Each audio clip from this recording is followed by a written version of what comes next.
Zach Moss. And I'm AJ Finney. And this is Hippie? Not Hippie.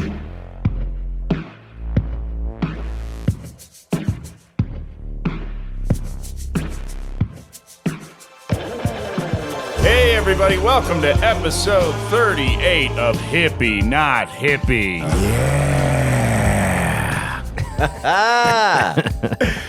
Today joining us in the studio, we have comedian, producer, actor, psychedelic explorer. Ooh, wow. Steve Gillespie. All those things are true, too. I didn't even know those things about myself until you said it, but they are true. Yeah.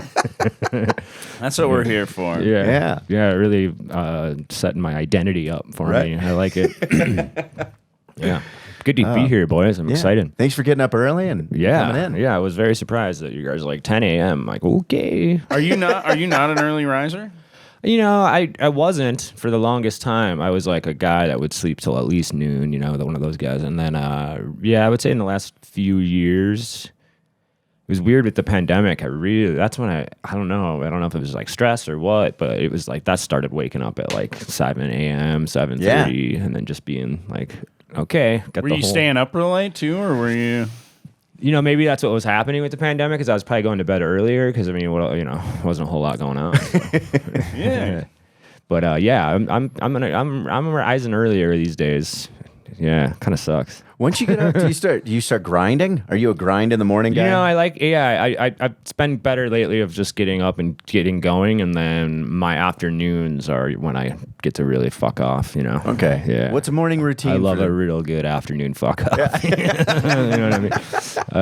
God, I think every comic loves a good old fashioned afternoon fuck off. Yeah. Are you a napper? You take the nap in the afternoon? Napping, or smoke a bowl, or watch a TV show. It's just like that's just my time to like chill out. I live like how more like native people maybe live. That's what I would guess about you by looking at it. I would go, Steve Gillespie, native people.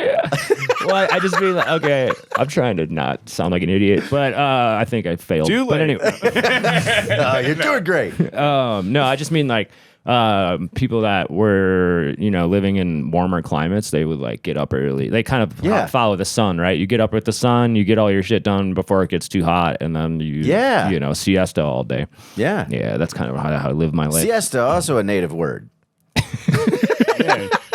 Yeah. Siesta every day and fiesta at every night. Yeah, dude. Yeah. You got it. That's a t-shirt right there. Sell those in the lot of Casa Bonita. Yeah, exactly. Nice. Yeah, well, that's a good routine, though. Wake up early. Do a little get bit all my, all my bullshit email done. Emails, send all that. Then chill in the afternoon, nap, relax, and then do shows at night. Exactly. That's how I live it. That's how I do it. Now that the audience really gets the gist of who I am, we can move on.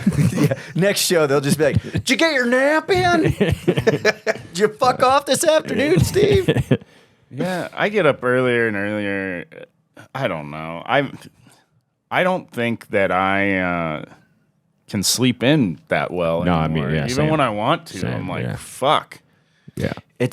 I rarely hit double digits anymore. Like, I feel like if I get up after 10, like I was up really late, or I feel like I've already lost the morning. Yeah, and I there's coming with guilt now too. There's some guilt coming. I think that comes with age. Yeah. When it's like, oh fuck, it's 10:30, you piece of shit. Yeah. You do not deserve. It's the guilt of the elders going, why'd you sleep so late? Yeah. Yeah, but I mean, I don't know. That goes back. Fuck those people, because like, well, I don't know. A lot of times, my life for the most part, I've slept 8 hours. Whether it's from fucking 5 till fucking 1, or from fucking midnight to 8, or 2 to 10, or whatever. I've usually slept like 8 hours. It's very rare that I'm like, oh, people are like, oh, you piece of shit, you got up at 1. It's like, well, how many hours did you sleep? Yeah. Right. Yeah, I just, my brain naturally gets up. I'm usually about 7:30, 8 o'clock, I just wake up, regardless of what time I go to bed. I also, I don't know. I know it's different for everybody. I know there's scientific studies, but I can say I run successfully on 6.5 to 7 hours of sleep. And then 7 to 8 is what you're supposed to get. That's, again, I think it's on a personal level. Yeah, because I know somewhere in there. my dad would run, anywhere sometimes between 5 and 7 hours. Yeah. And if he slept more than that, like say 8 to 9, he would just feel groggy all day. Yeah, I had one of those Midwestern dad? stepdads. No. I had a Midwestern, like a real Midwestern stepdad guy, like grew up on a farm with like 14 siblings. That Whoa. dude would get up and go to work at like 2:30, 3 in the morning. Really? Yeah, and then he would brag about it all day. Was he? It was part of his existence. It was part of his identity. when everybody else is coming home from the bar, yeah. Jim's going to work. Exactly. My grandfather was like that. I know. He would go out to the bar and stay out all night. And sometimes he'd take all the employees. He was a contractor, and he'd take his sons out, get them fucked up, and they'd be getting back to the hotel at like 3 a.m. And he'd go, "Now we wake up at 5:30 to go to work. Do not fuck that up." Yeah, those guys are nuts. He was actually, my stepdad was actually a contractor as well. Really? Dude, those guys are are out wild. of their fucking minds. Yeah. Yeah, he just loved, he was just one of those dudes that just like loves to work. Yeah, it is that workhorse identity. I remember my uncle going. I was like, I saw him one day at the job, and I was like, "Dude, you look fucked up." And he goes, "I'm drinking pickle juice. I'm fine." And I'm like, "What does that mean?" Good hangover cure. Yeah. Good hangover cure. Well, it also is supposed to stop you from cramping up. Really? It's got all the electrolytes in it. Yeah, so there's Salt, a big tennis match recently where the person who won was drinking pickle juice in between. Oh, wow. Really? And it was like a 5-hour match. Yeah, because and apparently a lot of athletes are doing it now because it stops the cramping. So Wow. Yeah. Too much of it though, you get the shits. You would think that it would dehydrate you, all that salt, but I don't know. Yeah, but I know that I've definitely drank pickle juice for a hangover before. that's what electrolytes are. Just salt, straight up salt. Salt. Yeah. Salt is an electrolyte is salt. Yeah. So basically, like Gatorade is just water with sugar and salt and flavor. Flavor. Flavor. Who knows where Mountain it comes from? frost. Yeah. They comb the mountains, they scrape the frost off, Yeah. put it in with some sugar and some salt and some water, and that's where you get your reptilian-based beverage. Gatorade. Yeah. Steve, where were you born? I was born in a little town called Ripon, Wisconsin. Ripon? Yep. Wow. Technically, I was born in Fond du Lac. Like Oh, I know Fond du Lac. because that's where the hospital was. I feel like there's like got to be some fun T-shirts in Ripon. What do you mean? Like Ripping it. If you're not gripping, you're not in Ripon. I think you just did it. Yeah. You just started your own business. Mayor of Ripon Town. Or if you're tripping, you're in gripping. You're in Ripon. I don't even know what the name of the town is anymore. Tripping and ripping, tripping and ripping. Yeah, it was fine. It's a tiny little town. Yeah? Like 7,000 people. Yeah. How many people in your school? Like that, your class, I guess. I want to say 200. Okay. Does that sound right I- to you guys? that sounds like a number. Is that a number that a class could be? Yeah. Maybe That it's maybe sounds like closer to a- like 100. That sounds like a lot for a town Yeah. of 7,000. What about a but maybe graduate? closer to maybe 100 towns around graduation there. class. Graduating class was about 100? I would say maybe 125. Okay, that's not bad. I think. I think I had 49. Okay. All right. I had 500. Just kidding. I didn't graduate. Did you not graduate high school? No, I didn't know off? that. No, And look at you now. I tried. But And now you live in an apartment that's worth $3,300 a month. But they were like, when I was trying to graduate, they were like, "Hey, you're gonna be 20 when you do this." See, my school let you just leave at lunch. Like when you're 14 in South Dakota, when you're 14, you can drive. You can drive. Seems young. You can drive a car, Yeah. just not past 8 o'clock at night. That's the law in South Dakota? Yeah, you have to. I mean, you still have to get your license and everything, but at 14, you can get a driver's permit. Oh, wow. That's like slightly restricted until you're 16. Once you're 16, it's no holds barred. But you Yeah, can. yeah. You're saying so in South Dakota at 14, you can drive with no one in the car as long as it's not past 8 p.m. Yeah, Wow. Wow. yeah, and it's a big thing. You know, a lot of kids never are heard doing it. Yeah, And if I I'm didn't like, know that, I would have moved to South Dakota for and about I'm like, 4 years. And I'm like, man, I want a car at 14, and my parents are like, no. Yeah, they're like, yeah, who do you think you are? One of the rich kids you go to school with? No. Yeah. Who has a brand new truck at 14? No, you're not one of those kids. Is that what you wanted? Did you want a truck? No, Were you a I truck mean, boy? what I wanted was a Pathfinder. Yeah. Fucking, What's a Pathfinder again? it's like a Nissan. Yeah. It's like an SUV. I wanted a okay. Pathfinder or a 4Runner. That's what I wanted. All right, I It know was what a 4Runner is. Yeah, because well, that was the thing. A lot of them did have trucks. Like my best friend had a Chevy S10, Cody.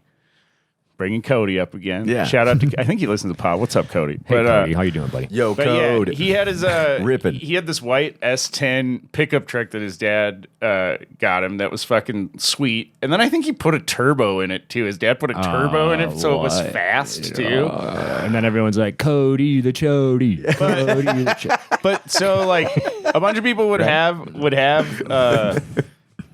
the fucking cars, but a lot of people didn't. So lunch at the high school, they'd be like, "All right, you're free. Come back in 50 minutes." Yeah. How many people came back? A lot. Not me though. Yeah. Not me though. Once they let me out of there, I was like, "Fuck that." I'm like, "I'm too high to go back to school." We definitely had off-campus lunch too. You could leave. Yeah, I remember that. And But, people would just fucking. My town was all about drag racing. My town was like living in 1975. Yeah. And It was like Greece. yeah, exactly. It was just drag race. Everyone just wanted a drag race. That was like the Really? whole. Your whole personality would just be your car and driving in the country. I remember we had a guy that had like the Honda Civics. They were souping up those little flat back Honda Civics. Yes. Yeah. That's cool. We would fit 9 people in the cab of his S10. 9? So And S10's a small truck, isn't it? so Yes, yeah. it very much is. So it had the Single cab. it had the little back seats that folded out from the side where Okay. you could sit sideways in the back. So you could get So- 3 people somewhat comfortably Well, back so this there. this was the method of how we'd load it up. Driver's seat, right? Cody, fucking man in the wheel. Yeah, Cody the Chody. Fucking whoever called shotgun. Yeah. In the shotgun spot had somebody on their lap. So there's your 3 up front. Then in Yeah. the back, each seat on the side had a person on it, Right. right? Designed for it. There would also be a person on each of those people's laps. Okay, now we're rolling dice. Then in the very center, there was like a little ledge where there was like the cup holders or Yeah, whatever. yeah. Someone would also be sitting there in That's the my middle. spot. That's where I would be. That'd And be then my there spot would right there. also be a person on that person's lap with their legs out through the center console. I retract my statement. I would be the person on top. The person with my little So legs. six little legs people dangling. in the back, and then 3 people in the front. 3 people in the front. That is 9 insane. people That's in the so cab fun. of an S10. I thought we had 5 people in a what was it? Those Fieros? Do you remember those little weird sports cars? We had yeah. 5 people, so 1 driver, and then 4 of us crammed between the other bucket seat while the driver smoked crack. Oh yeah, dude. And I was like, what's going faster Who was right doing now? crack in high school? That's insane. Oh, yeah, this Where do you dude- find crack in high school? Dude, that's what I didn't realize crack was anywhere Crack- but the city. If you can get cocaine, you can get crack because Okay. crack is just mixing cocaine with baking soda. It's Yeah, I fucking guess- not I guess that just living- complicated of a process. Yeah. Sure. I People think make just- it in their kitchens around the country every Yeah. day. I I just think was- like a small town in Wisconsin that there's no cocaine. People like I me was- that didn't graduate high school are cooking crack cocaine every day. Yeah, just mixing it up, doing coke foilies. Yeah. I did not know it was a thing. I was absolutely shocked when I saw it because I was like, man, this guy's pot smells weird. Yeah. And when we got out, he's like, you want to smoke some crack? And I was like, that statement, no. I Yeah. don't. Yeah. The crack people, they really messed up with the name. You Yeah. know? I think they could do better. Yeah, the better CIA marketing. really named it wrong. Yeah. The They could do CIA better- should have called it something better. something more appealing. I don't think the name has hurt its marketability, though. I don't know. You know what? Seems to the have one been thing pretty about popular. crack people I think it's done fine. not only are up early, It's not like they're they named up it Bud Light or always. something. Yeah.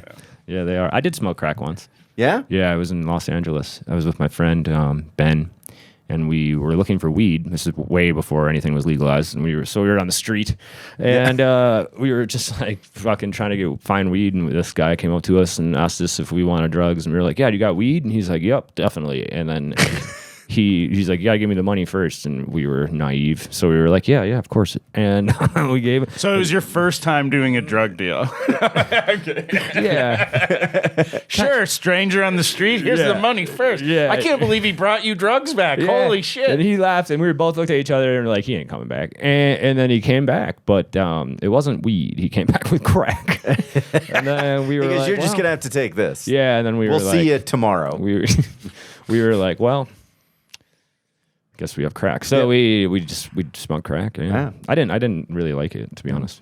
It didn't do, they have this like the story is like you smoke crack once and then you're hooked forever. That whole thing. Yeah. That's not what happened. I was like, this is dumb. Yeah. Yeah, I thought it was dumb too. And then my buddy's like, you didn't get a good one. And then he gave me, then he loaded a big old rock in there and I hit it and I was like, oh, I see why people like that. Maybe that was my problem too. But I felt like, I definitely felt sped up. I felt like, but I don't really like, but in general, I don't like speed. Like, I don't really like cocaine very much. It's the exhale's a very euphoric feeling. I've only smoked like crack one time. Yeah. Have I told the story on the podcast don't about my think buddy's so. wedding?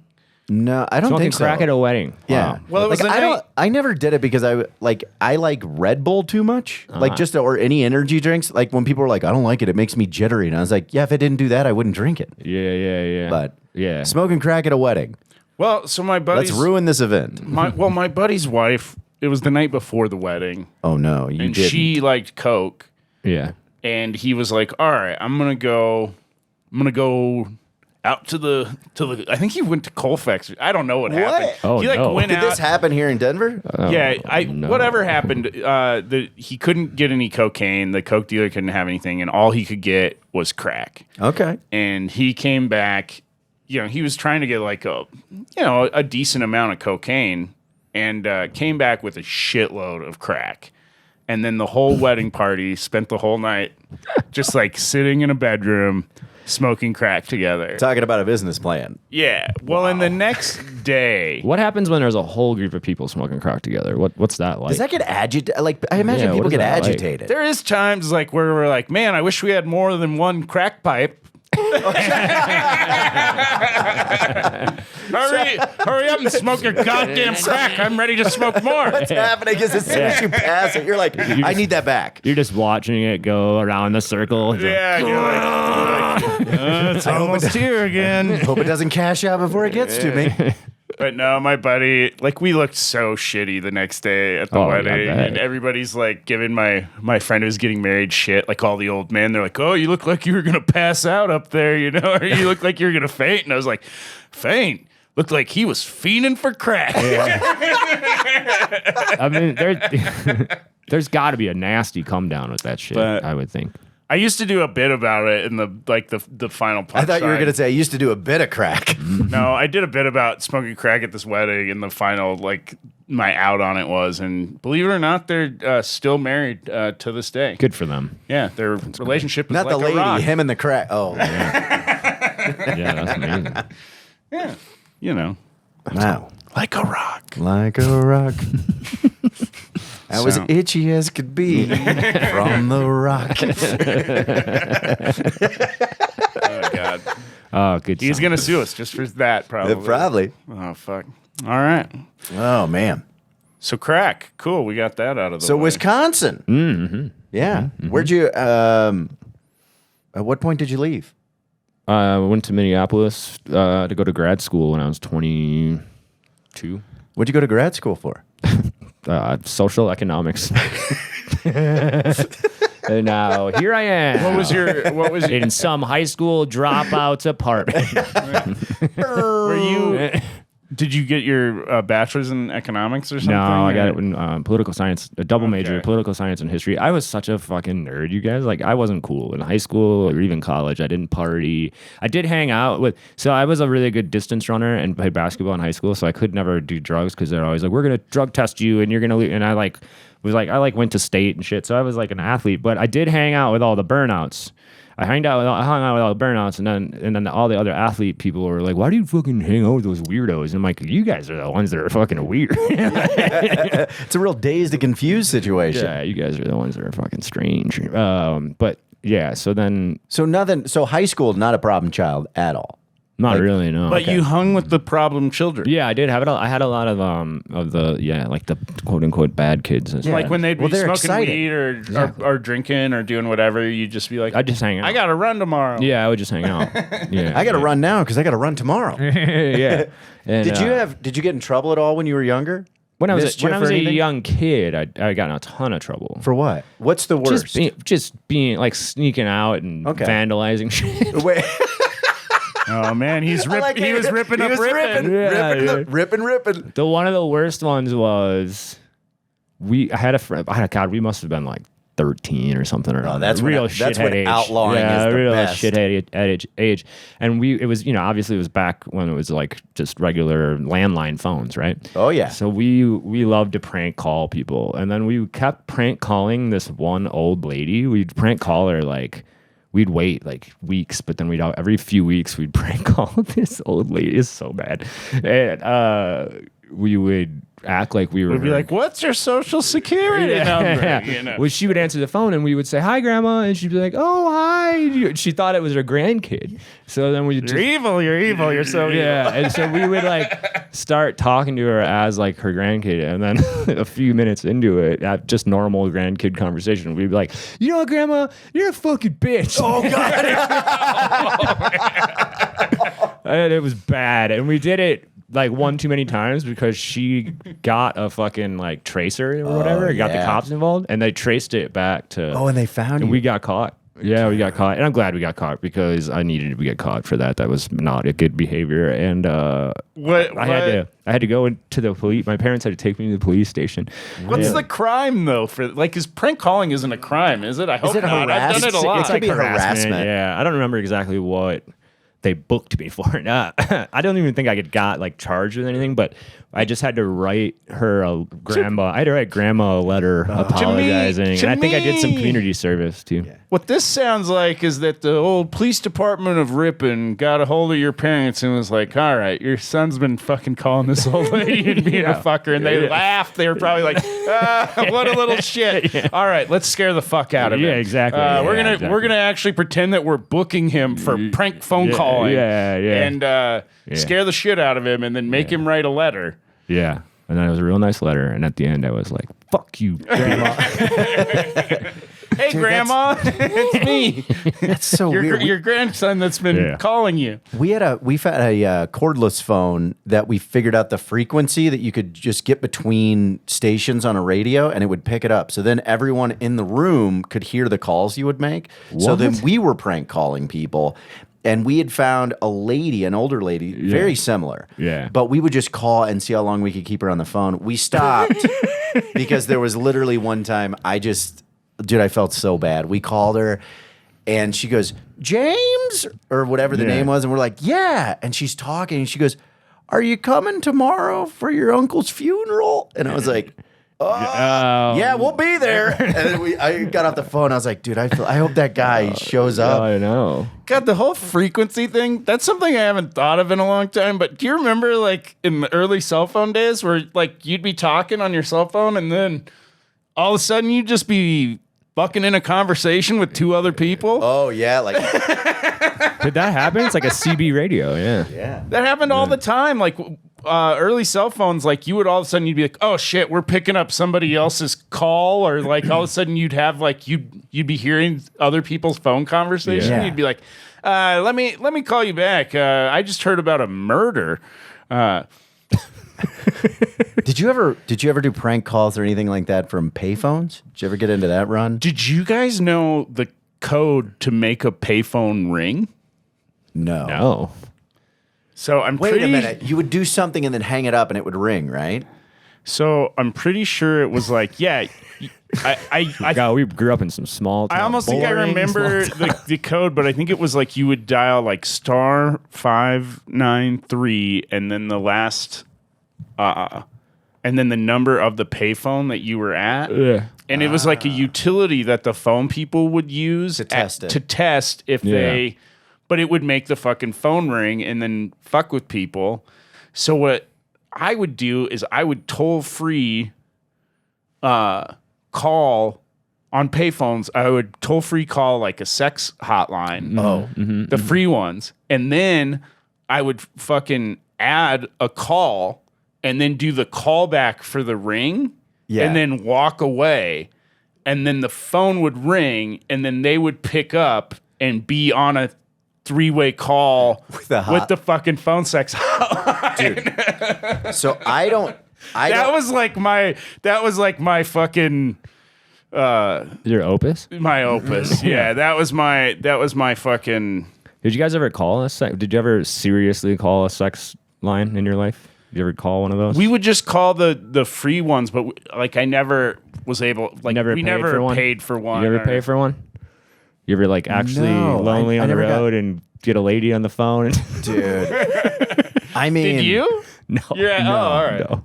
I did. I think I've talked about this, but No. I did end up in a chat room one time when I was like ASL? 18, something like that. Yeah. On the computer. It was late night. And I was, the bad part, I was such a child. Like in my head, like I was climbing in trees because I had a dream to climb Everest. Yeah. Like, and I mean, not just climbing trees, I was bolting the trees and then working rigs to figure out how we would like Climb Everest? Yeah. So I'm talking to this, what I was calling a sexy chat. Yeah. And it got into all this thing. And they're like, so what is, she just asked like, what do you hope to do later in life or something? Right. And I responded by going, one day I want to climb Everest, but now I'm mostly climbing in trees. And the chat stopped. And then it just said, how old are you? And I was like, I'm 19. And then it was just disconnect. Oh, man. But I do want to, I have not tried this, so I don't know if this is going to work. We found out a long time ago that from payphones, and we would do this outside of Landing 4 Theater in Leavenworth, Kansas, you could dial 1-800 and anything sexual, and it would pick up. So this one is, we're going to see if this works. And just here, let's connect to the board at least. I've dialed this number. This was one of the ones I enjoyed because it was hilarious to me. Yeah. So I'm going to see if this picks up. Well, what did you try to spell? Well, I'll tell you afterwards because it decodes it. It'll say, thank you for calling 1-800, and then it tells you what you dialed. All right, ready? Touch it, feel it, rub it. What's mine is yours, all yours. Here at 800 Wet Butt, where it feels good to turn my back on you, come explore the back trails of my essence. Dude, that has not changed since the 90s. 1-800 Wet Butt. What did she say? Grab it, rub it. She said, what's mine is yours. That's what How she much? said. How much? How much is You gotta play it again. You How gotta play much it again. is it? Touch it, feel it, rub it. What's mine is yours, all yours. Here at 800 Wet Butt, where it feels good to turn my back on you, come explore the back trails of my essence.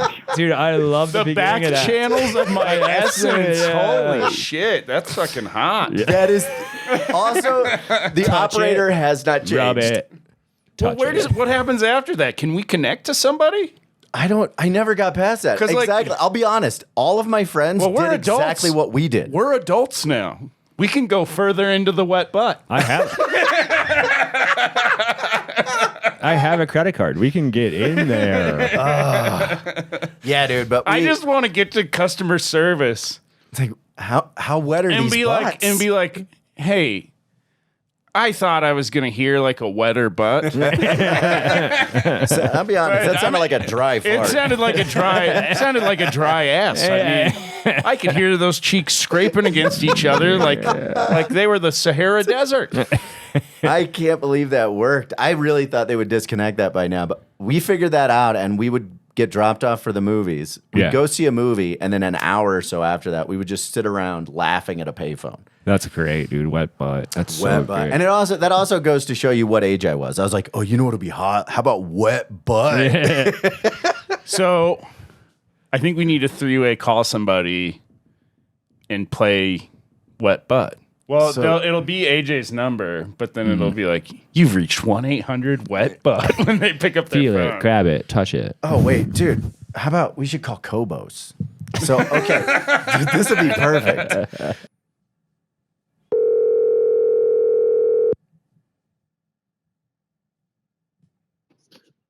Yo, what's up, dude? Feel it, rub it, what's mine is yours, all yours. Here at 800 Wet Butt, where it feels good to turn my back on you, come explore the back trails of my essence. Now, give it to me anytime you want. That's right. Just enter your credit card number at any time during this message. This call will be billed at $1.99 to $5.99 per minute. $5.99 per minute. A surcharge of $8.99 may be billed on certain selections. This call will just... Okay. Dude. $6 per minute. Incredible. Holy shit. Yeah, that was the one that we called the most. And I'm going to be honest, the operator recording is the same from when I was 12 years old and dialed 1-800-WET-BUTT from a payphone. I wonder where that lady is now. She's dead. Yeah, You don't live with that wet of a butt. Yeah, she's still wiping, dude. I like the idea that like one of her kids is like, yeah, that's the only recording I have of Mom. When I miss her, I just dial 1-800-WET-BUTT so I can hear her voice. Oh my god, it's so fucking Shit, funny. dude. Holy shit. I gotta be honest, I didn't hear any slipping, any sliding, any sloshing. That's what I was saying. Like, I want to get on with customer service and be like, that ass sounds dry as fuck. Yeah. I want my money back. Oh man. Yeah, dude. Slop that thing up, dude.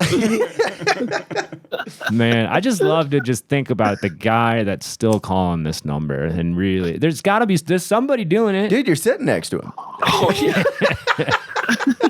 Oh man. Literally, my phone has 14 dials as of this morning.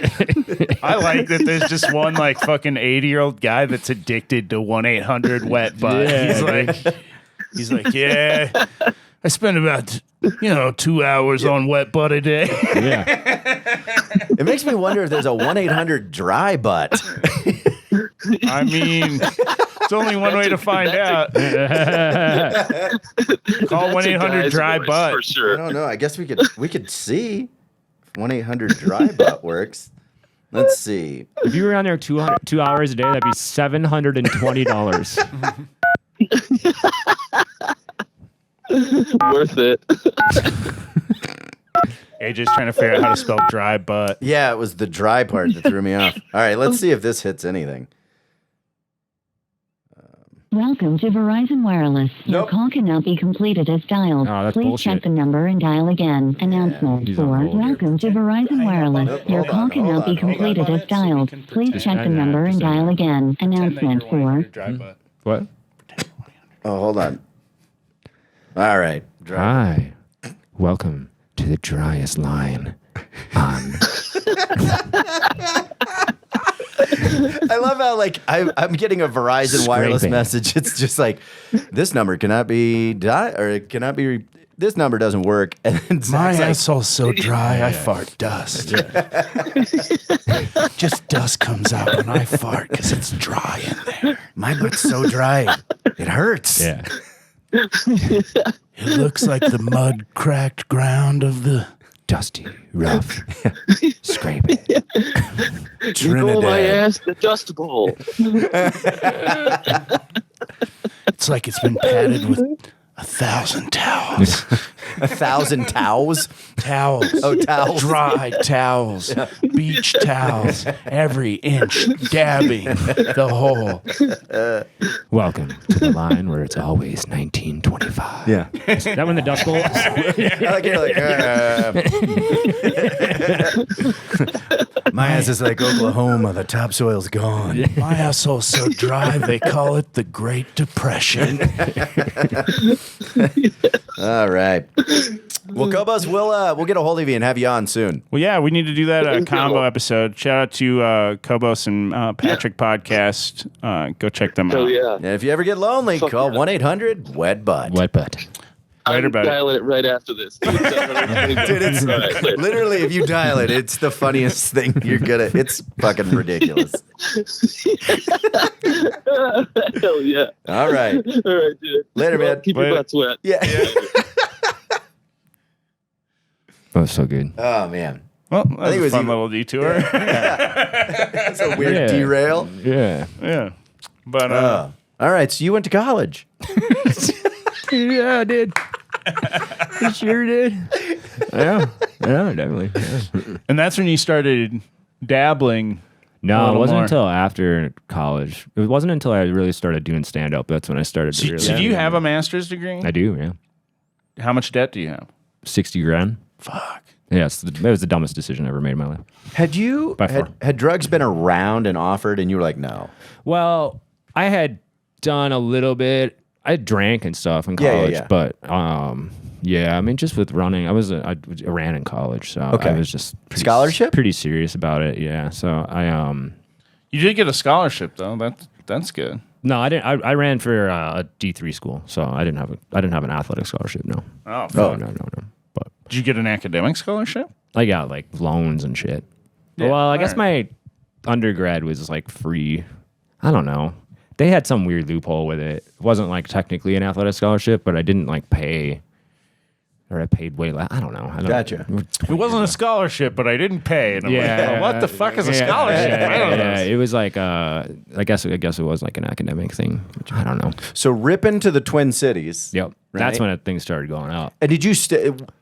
I'm assuming you fell in love with the Twin Cities, and Yeah. after college, you just stayed. I stayed there for like 10 years. That's where I started doing stand up. Did you get a job after college? That I had applied a to your real career? job, yeah, and I hated it. And then I started doing open mics, and then that was it. How'd And you then get into that? I was so fucking poor.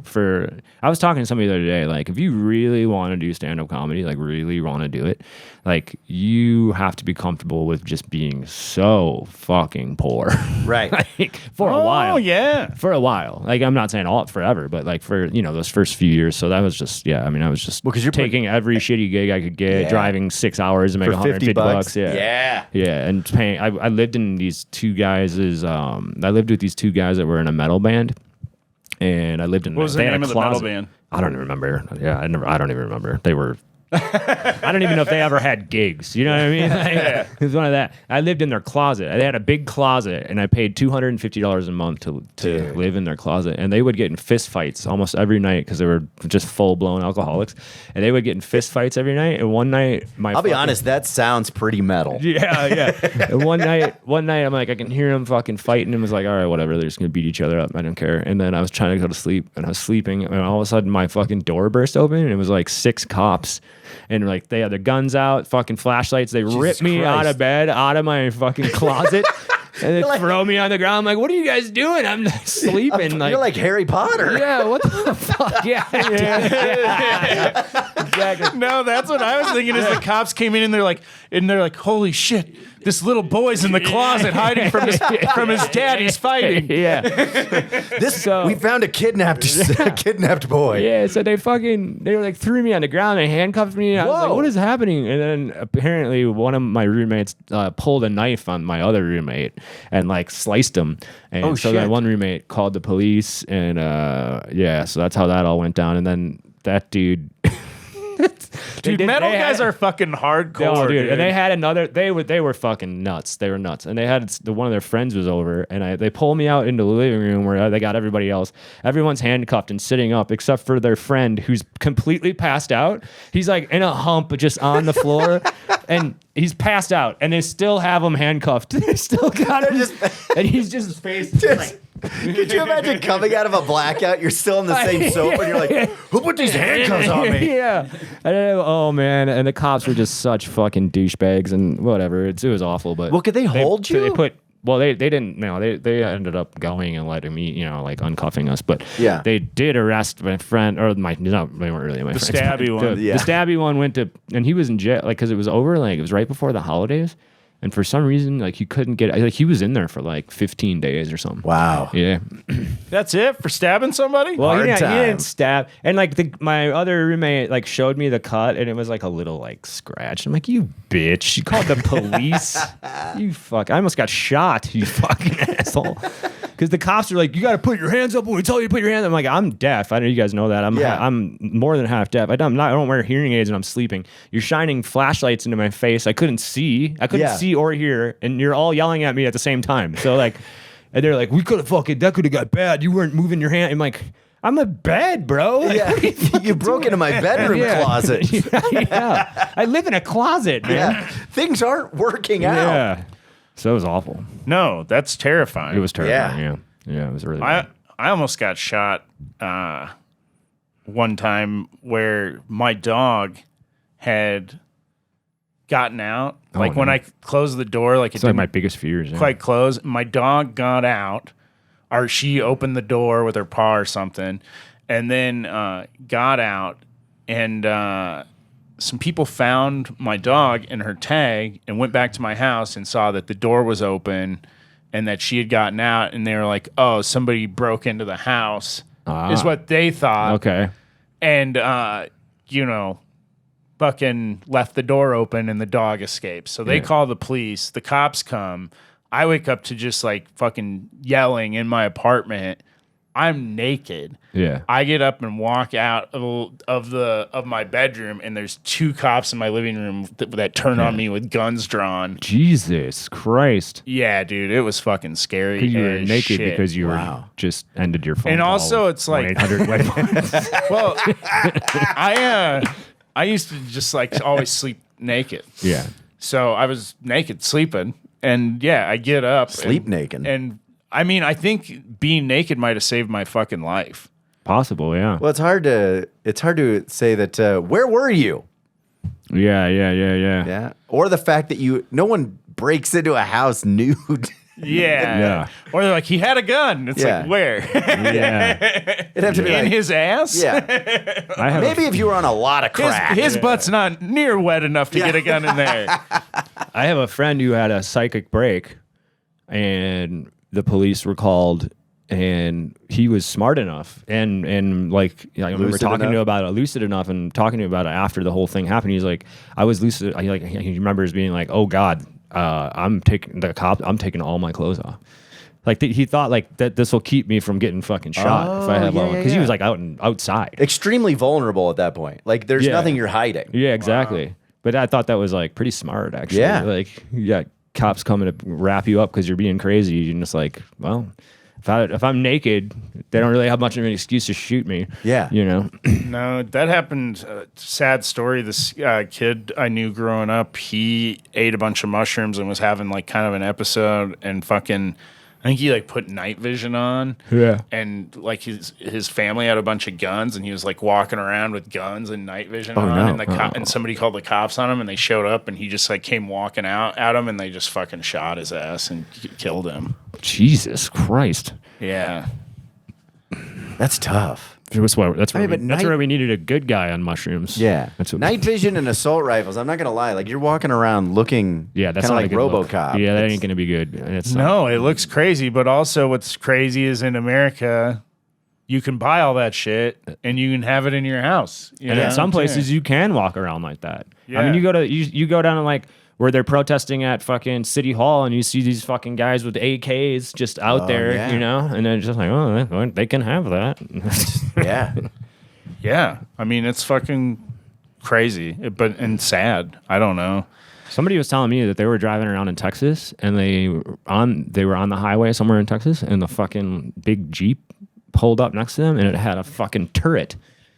Are you turret gun on? Really? Yeah, and it wasn't a military vehicle. It was like a fucking guy with a How fucking can you turret. have that? Because that's the thing that you feed those giant, like, Oh yeah. There's all round those machine, right? post-apocalyptic role-playing people, though, too. And it might have just been me. I'm immediately like, it might have been one of those. Cosplay? Is that what you're talking about? Yeah, no, I'm serious. I'm serious.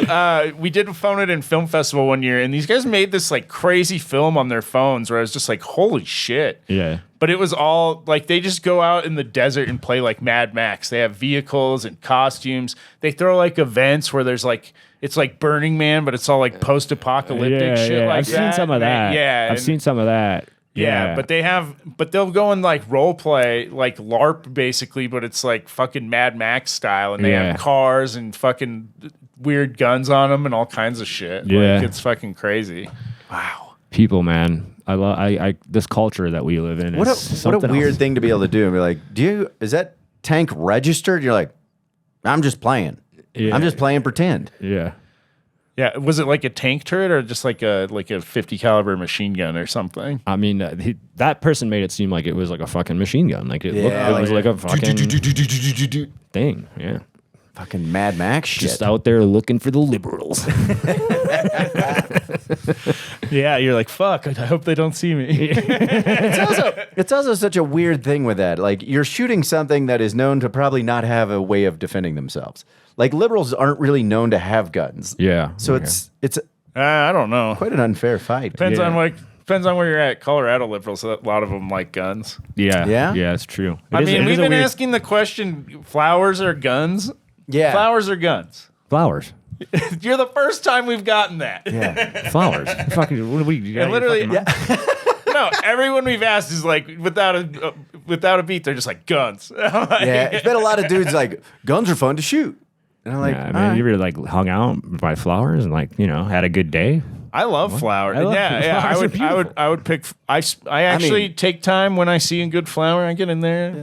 Yeah, man. I take some time to smell the flowers. poppies are strong. These guys sound gay. smoke weed all the time. these gun lovers. Gun is very phallic. It's a very like phallic sort of thing. Or flower is. We've all seen a George O'Keeffe painting. you know? Yeah. You guys are gay. That was the bait. Hey, you knew about a painting, gay. Oh man. Yeah. Wow. Finally got a flowers on that. Only got a one. flowers, yeah. No, I was like, I'm gonna ask it until I get a flowers. Yeah. But yeah, Yeah, dude, flowers for sure. We don't need to talk about when I went to school and how I grew up. Let's talk about more fun things. Like, Yeah. can I tell you about my craziest acid trip? This seems like Yeah, a good that's- story for this Well, yeah, podcast. typically we'll ask if you've done psychedelics, but Oh. yeah, let's get into it. Yeah, dude. So How old? I was 30-ish. Okay. Yeah, early 30s. I just started dating my girlfriend, who I'm also still dating. When we took 2 hits of acid and went to the Guillermo del Toro. 2 hits each. Yeah, Okay. 2 hits each. Went to the Guillermo del Toro art exhibit at the Minneapolis art place.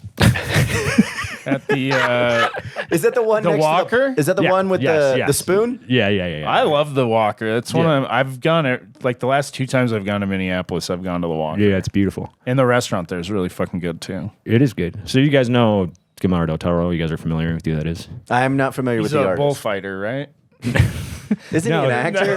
Director. Is it Don or Dick? Director and artist. He did Pan's Labyrinth. Oh, okay, He yeah. did bunch of other like horror stuff. Yeah.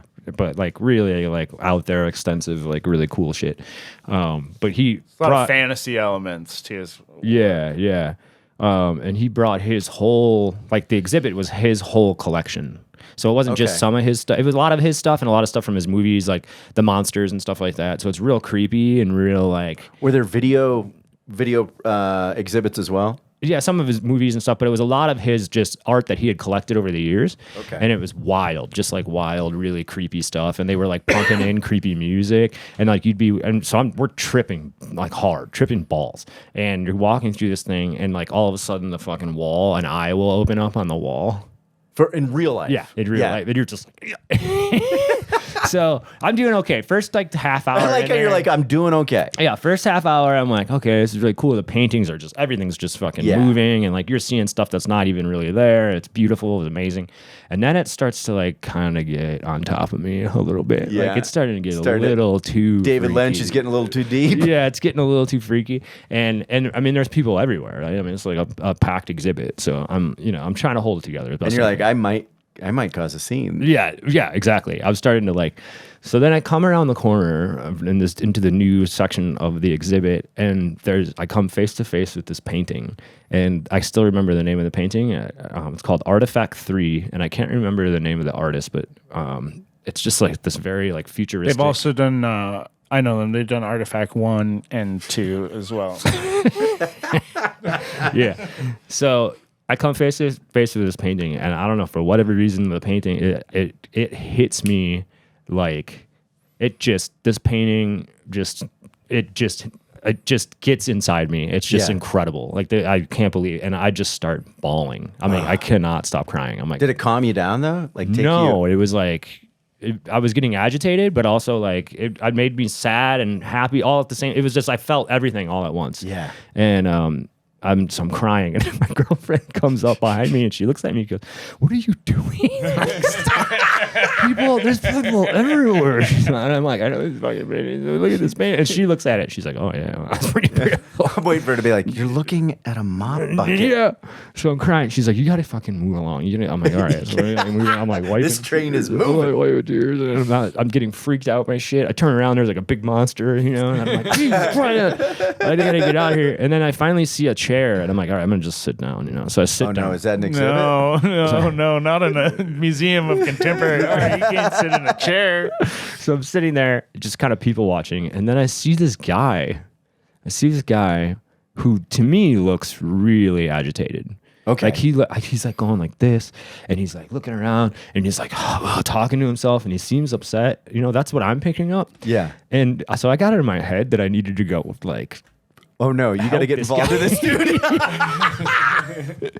So dude. And he's a big man, big man. And I walk up, so I walk up to this guy and I like put my hand on his shoulder. No. And he looks at me and I go, "Oh, hey man, just checking, making sure you're doing okay." And he looks at me and he goes, "Yeah." I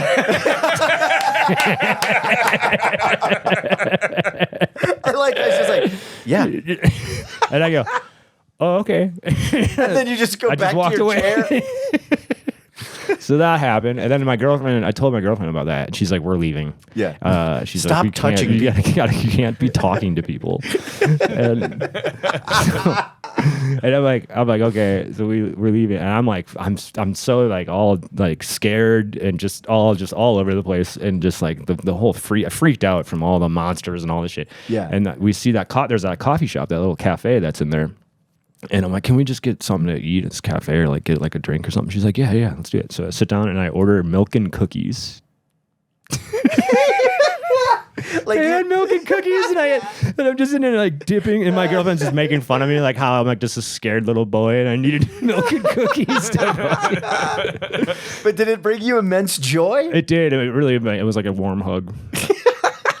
and then another thing happened. We were leaving, and I saw this woman walking in, and she had these like crazy Aztec pants that I also had. Yeah.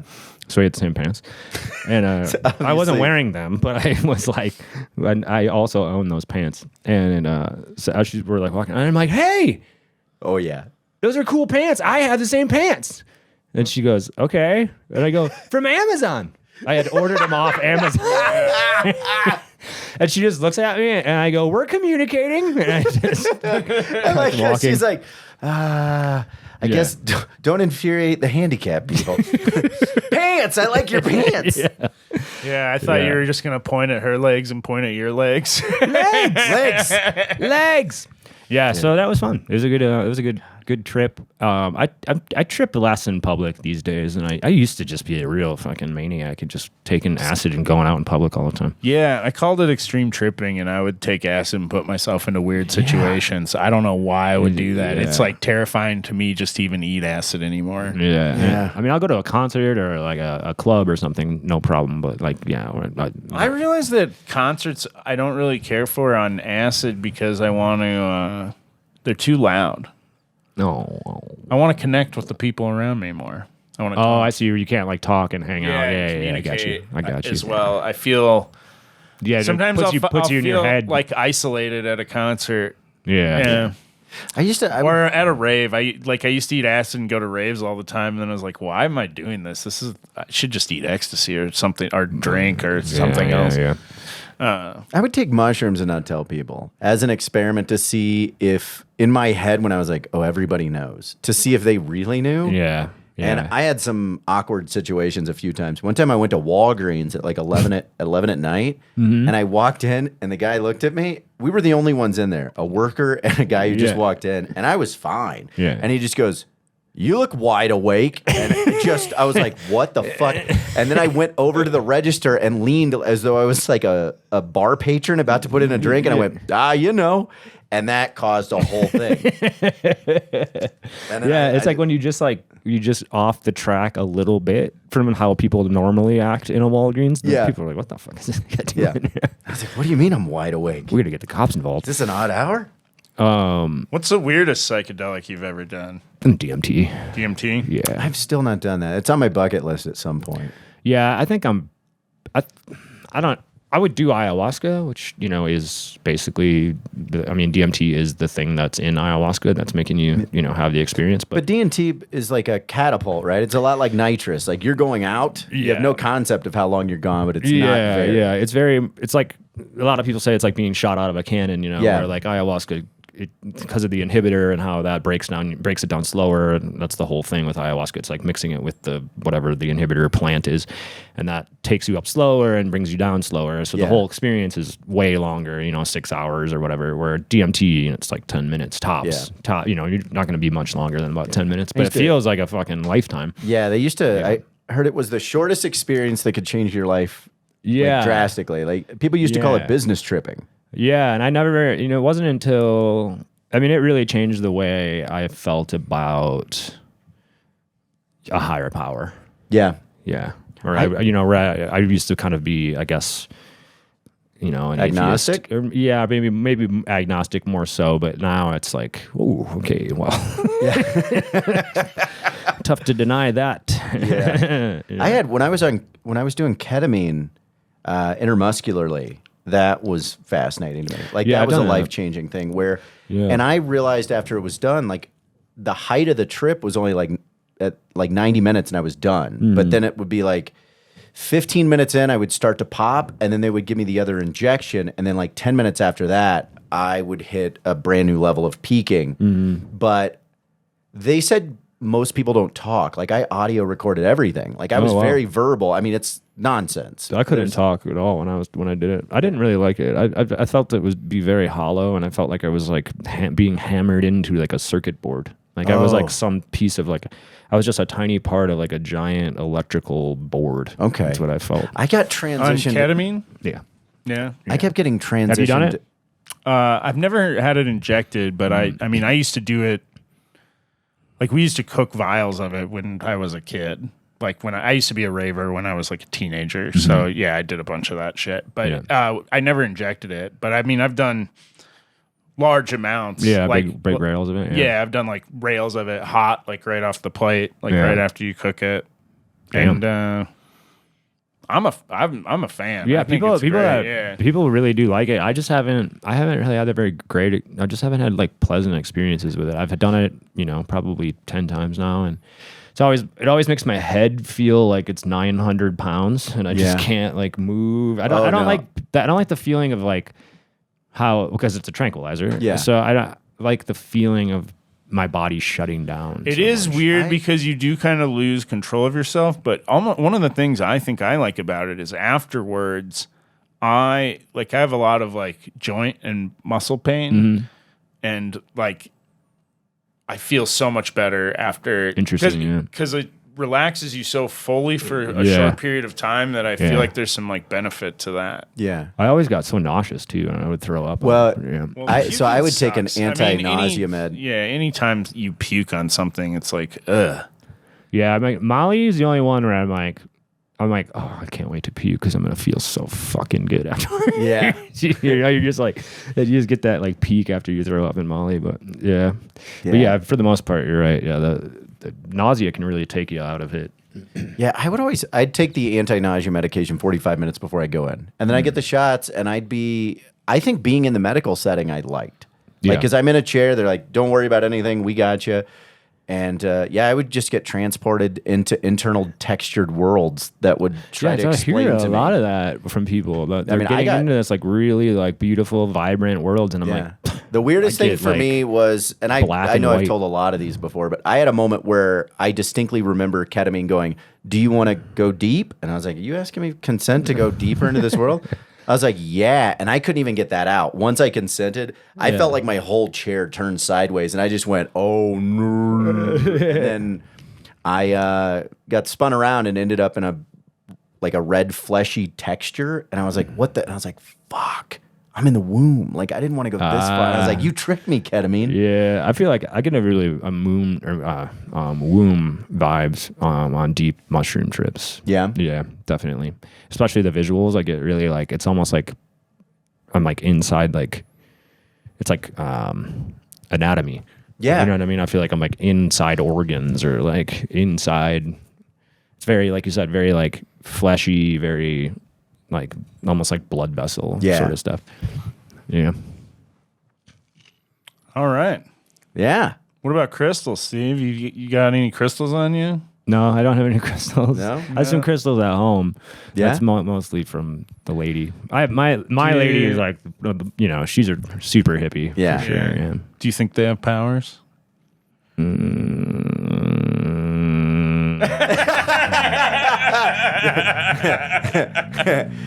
That lets us know. I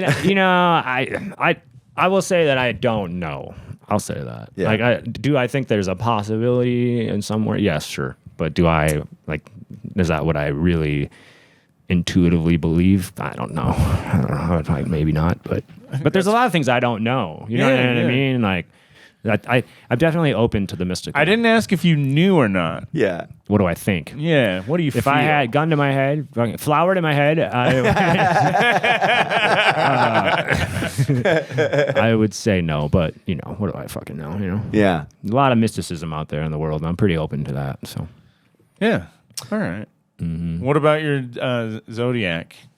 I'm a Gemini. Oh shit. Yeah. Yeah. Most comics are. There are a lot of lot of good ones. a lot of performers are. Are you Gemini? Yeah. Yeah. Same.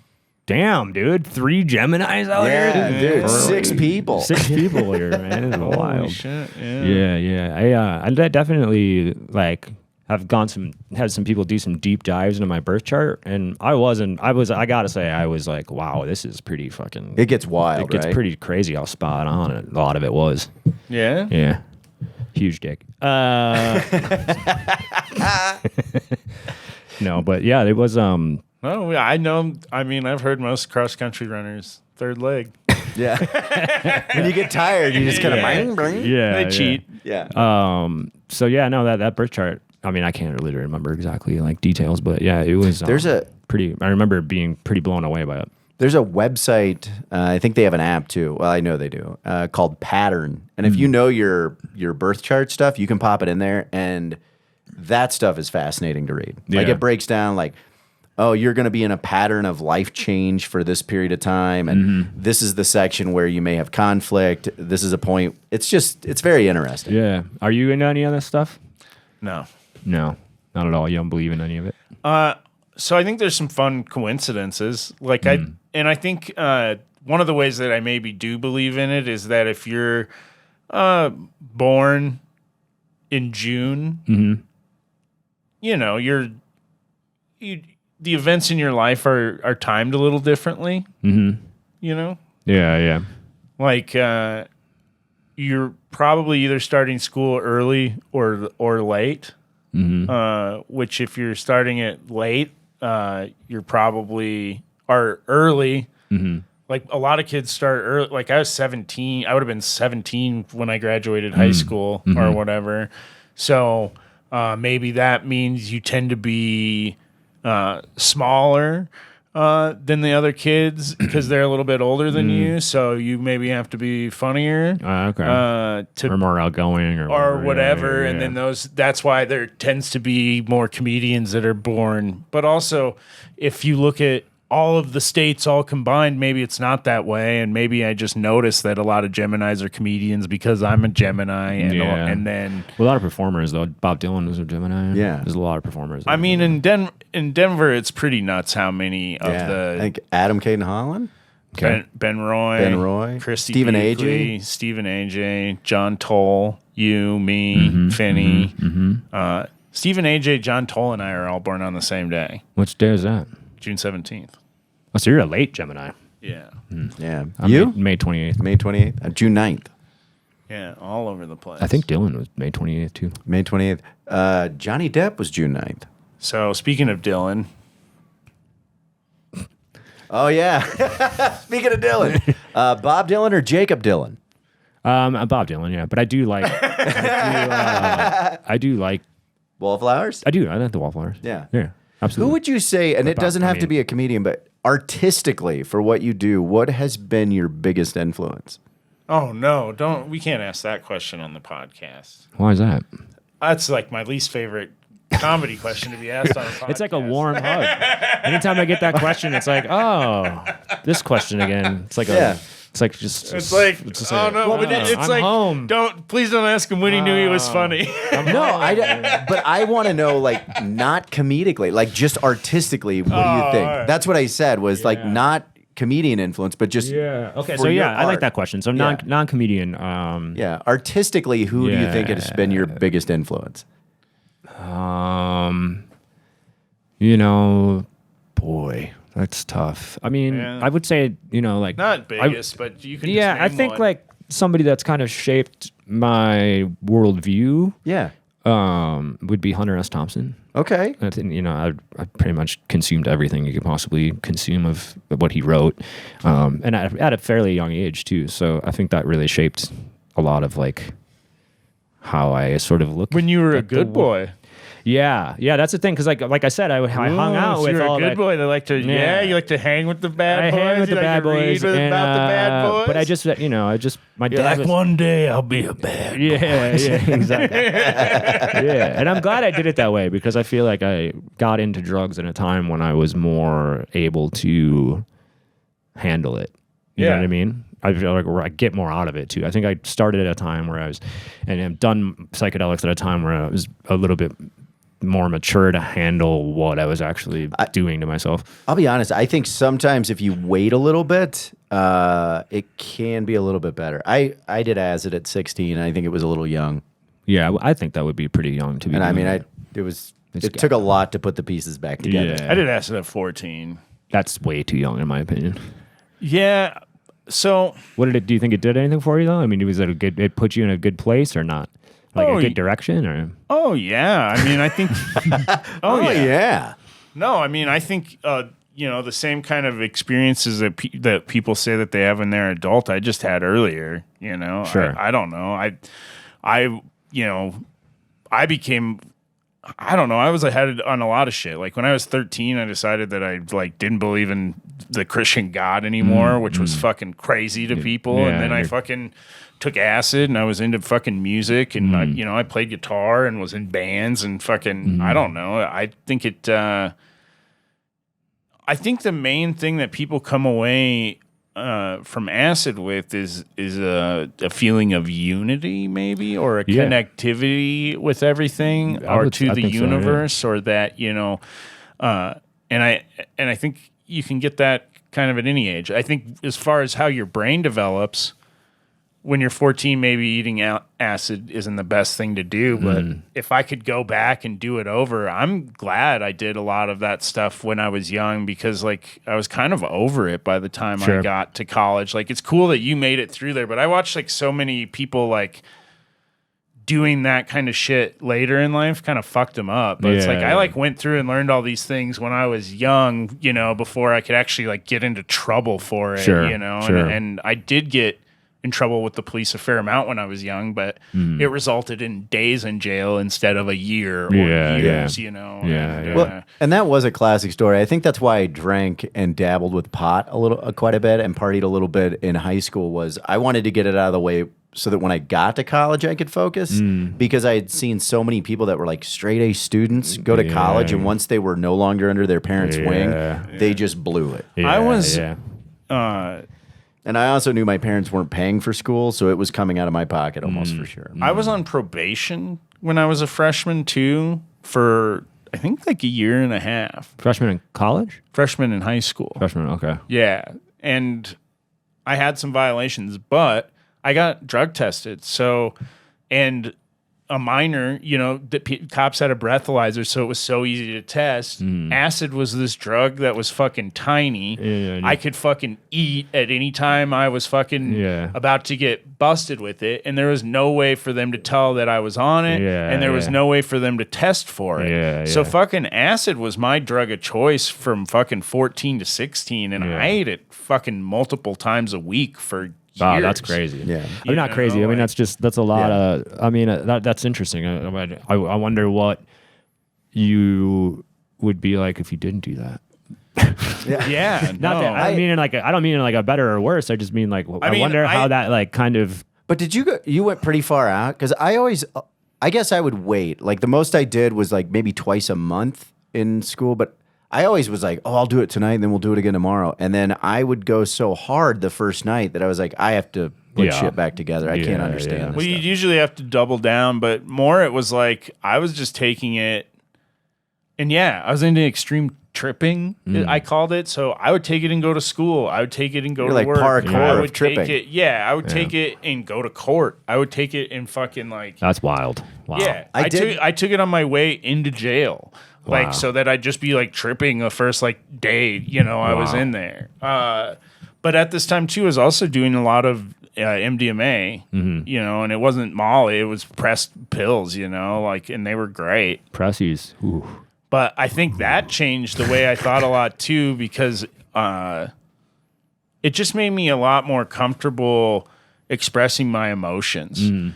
As someone who grew up in South Dakota, I mean, that was not something that you did really at all. But I've always, kind of told my friends and I, we tell each other that we love each other. It's not weird to give each other hugs and stuff, and it's been like that.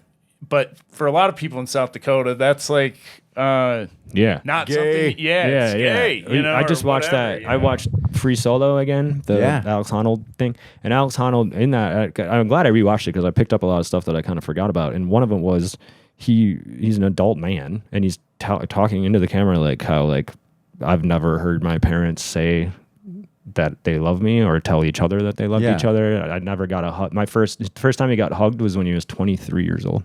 Yeah. But that's also, his mom also talks about how his dad was clearly probably on the spectrum. Yeah. And it was a thing where the obsession was if he was traveling, everything was fine. But when he wasn't traveling, life at home was not good. Yeah. And I think those misdiagnoses at that time is really bizarre. Yeah. I mean, imagine growing up with someone that's like basically a robot that doesn't know how to show emotion, and you don't know how to process that. Yeah, and I think that's a pretty similar, like you're saying, a pretty you upbringing for a lot of people, especially around the area, Midwest, where I grew up. Like, you just never showed that you were in any sort of like trouble or emotionally upset or just the only one you could show was anger. That's the only one you could show. Yeah. It was like that in Kansas, that's for sure. But I think MDMA and acid made me realize how fucking stupid all that shit was at a very young age. And also, I think helped me be more comfortable with just who I was, my identity, and like my body too. Like I was always kind of chubby or whatever, and it just kind of helped me get more comfortable with that, or whatever. Yeah. That's good. I don't know. That sounds like you had like a little bit more. Makes you not give a shit. Well, and I think but I think it also like it gives you compassion. I think it gives you it opens up your compassion not only for other people but for yourself. I think that's a big part of it. You know? And then and the whole connectedness thing and the whole like we are kind of all this one consciousness, and like you don't see people as so much more separate than you. Yeah, it's like that Ram Dass quote where it's like you don't judge trees, but you'll judge people. So if you look at people the same way you look at trees, the world will be a better place. Yeah. You don't look at a tree that doesn't have leaves and go, "That's an ugly tree." You just go, "Oh, that's a different type of tree." Yeah, I just met a guy. I just did the June Jam Festival outside of Arizona. Yeah. And I did stand-up out there. It was a big psychedelic kind of mini burn fest.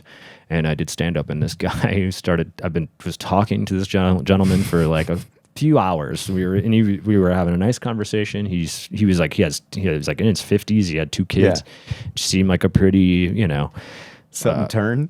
He's like put together. I mean, definitely a tripper, but put together. And then he starts talking to me about how he fucked a tree. And he starts talking to me like he fucking came. He's like, man, I'm telling you, dude, I was on a lot of acid because he said, I like. I like to trip alone, and I go out in my land. He's gonna say, I got a bunch of land, so I go out in my land and I trip, and I don't know, I just started hugging this tree, and the next thing I knew, I was like kind of humping the tree, and then he's like, he came on the tree. Oh, dude. So trees have total dry butts. Yeah, he said he literally came on a tree. So how did you process that? And that's not the weirdest thing the guy said to me. Okay. Wow. Yeah, it gets weirder. But at first I laughed. Well, and then going. He was serious, and I'm like, okay, man, I don't mean to laugh Yeah, at you, I'm but not he's like, no, man, it's fine. I mean, I know it's funny, but like, it's what happened. Like, so that's a thing that people do. I have heard, yeah. It's called dendrophilia, I think, and it's people who fuck trees. Yeah. And yeah, the reason I know about it is I just heard about it once and used it as like a smart insult for people or whatever. Yeah. Like if I talk shit, I'd be like, "Oh, you're a dendrophiliac," and they'd be like, So, yeah. I'd be like, "You fuck trees." No, Yeah. but yeah, I don't know. Yeah, we don't want to kink shame this tree. No, I was humping like, hey, man. I mean, I know. He's like, yeah, I know it's funny. I'm like, all right, man. I mean, I'm glad you had a good time. As long as you're not inviting me for I mean- menage a trois with this tree. as long as there's consent. Yeah. But then it got weirder because then he was like, he's like, yeah, I was out there this one time and this portal opened up, and I'm like, yeah, okay, this guy trips a lot, portals, that might happen. I like No big deal. I love the acceptance of like, I mean, Well- when you're in those worlds, I mean, there's portals. Yeah. I mean, okay, sure. And then he's like, yeah, and I went through it and went into the fifth dimension, and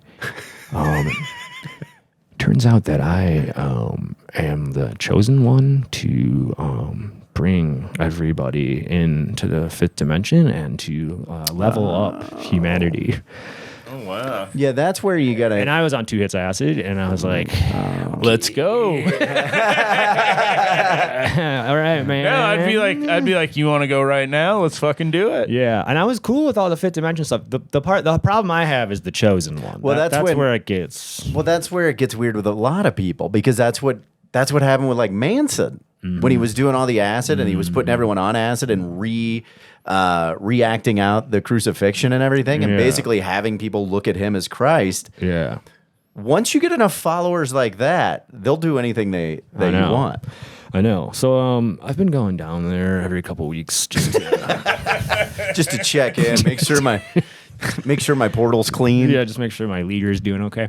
No, so that was bizarre. Yeah, and I let him talk about it. I don't really remember a lot of it because I was pretty. I mean, I was on a lot of drugs too. So but it was just like, and I feel like that's kind of a. And then I talked to my other friend Ambrose was around as well, and she was like, "Oh yeah, this is like a thing that because she hangs out in raves and stuff a lot. She's like, yeah, there's a lot of people that are like, they call them like 128ers or something, or 498ers, or there's 1650, like there's like a number. It's like a sub-religion of. Yeah, it's like there's like a certain amount. There's like a specific number of people on Earth that are this like conduit to this fifth dimension and are like the chosen people. Okay, so is this? I should text her. Is this a new exactly. version of either like star seeds or indigo? I think children? it is the starseed. Yeah, so I think know that's about, what it is. Yeah, I know about all this. What's the starseed? What is it? So star seeds? I mean, you're pretty. So it's weird that person said, "I'm the chosen one," because Yeah. star seeds. Maybe he said one of the chosen. I don't remember So exactly. that star seeds and like indigo children and stuff like that, it gets into people that were born on other planets that have somewhat inhabited human form that are here to basically keep the world from collapsing. Okay. Like when you read about it, it's a very honorable, innocent thing. Mm-hmm. Like some of these people are like, yeah, I mean, they just believe that they're here to make the world a better place, and they'll by have that drive. and to do that, we need to get rid of the Jews. You gotta get. Is that what it has? Yeah. And I feel like that's everyone needs to have sex with them. yeah. But I do feel like that's not feel it like at all. there is this a lot of thing- these people are like, So you believe this? well, I don't have anything to go for it or against it, but a lot of these people are also like at very young ages. Like they're almost like the Dalai Lama and stuff like that. You will meet people that are like 5 years old and will start breaking down So are things. you saying they put their tongues in kids' mouths? No. You're not. No. I'm talking about the young kids have knowledge that they shouldn't have. Yeah. And so it's hard to fight against some of that stuff. Sure. But that whole like, yeah, if you're building a religion on it, it's weird. But. Well, the other thing I have noticed, and that's why I did that Jew joke, and that's not how I feel at all. I just because it's funny to me because I like how you're backpedaling. Hold on. The way they'll cut it, way they'll cut it in the future. I feel my portal This closing. part won't be in there. But I have noticed there is like this sort of thing that keeps popping up in by psychedelic world and the people that I've kind of been around, not necessarily friends, but just people that I'm around, where I do feel like, oh, there is this like level of like conspiracy theory, sort of anti-Semitic. There's like this kind of like vibe where it's like that's where it's kind of, if you get like the deeper they go, eventually that's kind of where it ends up, and that kind of it's like this like circle of like fascism. Like if you go too far, you're eventually just fascist. Back around. You know what I mean? And I feel like that's kind of what that. Like the Star Child stuff, like if you keep digging in there, it's like if you have to stop at a point. It's like you're in QAnon all of a sudden. yeah, exactly. But it is. I don't know. It's fascinating stuff to read about. It's just absolutely. Yeah, I think it's anything though. Once you hit the 180 point, that's where you got to stop. Yeah, because once you get past that, you're full circle. It's like a person who's extremely liberal. Exactly. Once you break it down, your negate to be anything or see anything on the other side is just as destructive as the person that's conservative. It's all fascism. The further you go, it's fashion. You just get right here, you're like fascism eventually. Yeah. It's but yeah, it was bizarre. It was a bizarre conversation to have with that guy. I mean, he's got like teenage kids and he's got a job and the whole thing. So I keep waiting for you to be like, and then I left the bathroom and realized in the mirror that man was me. I'm the chosen one. So how many trees have you fucked since then? I mean, I just haven't found the right one yet. I got my eye on a Douglas fir. Yeah, I keep looking. I'm like, oh, hey, what's up, tree? No, I haven't been able to bag one of them yet. Every time I get my eye on one, someone comes and cuts it down. Yeah. Wow. I don't have any weird sexual. Well, that's not true. I don't have any. I'm into wet butts. I'm in a purely human. I'm into humans. Yeah. I don't have any sort of. I guess I've fucked a couch before, but other than that, you heard it here, folks. He hates the Jews and he fucks couches. Anyway, get them cushions. Fuck yeah. What do you got to plug, Steve? Oh, so yeah, I'm really excited actually. You guys were saying you guys are going to put this out next week, right? Yeah. So I have a really cool show coming up in Denver. I'm producing a show called The Dose, a psychedelic comedy showcase, and what that is a fully immersive psychedelic comedy experience. We're bringing stand-up into psychedelic spaces, and it's we got a carefully curated lineup. We have some great Denver comics, and we also have our headliners coming out. Steve Fury from Los Angeles, he's a Comedy Store regular and a regular opener for Bert Kreischer, so he's going to be headlining. And basically the whole idea of the show is to provide a safe space for audiences and comedians alike, if they would like to, explore their consciousness and expand it and play that role within that expanded situation. They're free to do so. Gotcha. Yeah. And it's taking place at New Conscious. People just want to come and laugh. Yeah, they can. If you want to be sober, you can do that. You can be that. You can come sober if you want. Yeah. What about if people want to? Do you have any trees there? Will there be any trees? All the trees are invited. Yeah. Open your portals and drop in. Yeah. So we're basically just bringing comedy. Any chosen ones going to be there? I hope so. Yeah, I hope so. So we're bringing stand up to a place where people are already doing that stuff. So that's the whole idea, and it's taking place at New Conscious, which is a private after hours art gallery / music venue. It's open till 4 a.m. You have to get a membership to get in. Once you get the membership, it's open bar too. So oh wow, yeah, that's a really cool concept because it reminds me of like Kesey's things. Yeah, it's exactly what it is. Yeah, but so you have some art, and then you have a chance to hang out and talk to other explorers. Yeah, exactly, and Shows at 10:30, August 26th. If you just go to my Instagram, that's Comic Gillespie. You can get there through that. If you go to New Conscious's website, which is just newconscious.com, I believe. But yeah, it's gonna be great. And I'm headlining Comedy Works.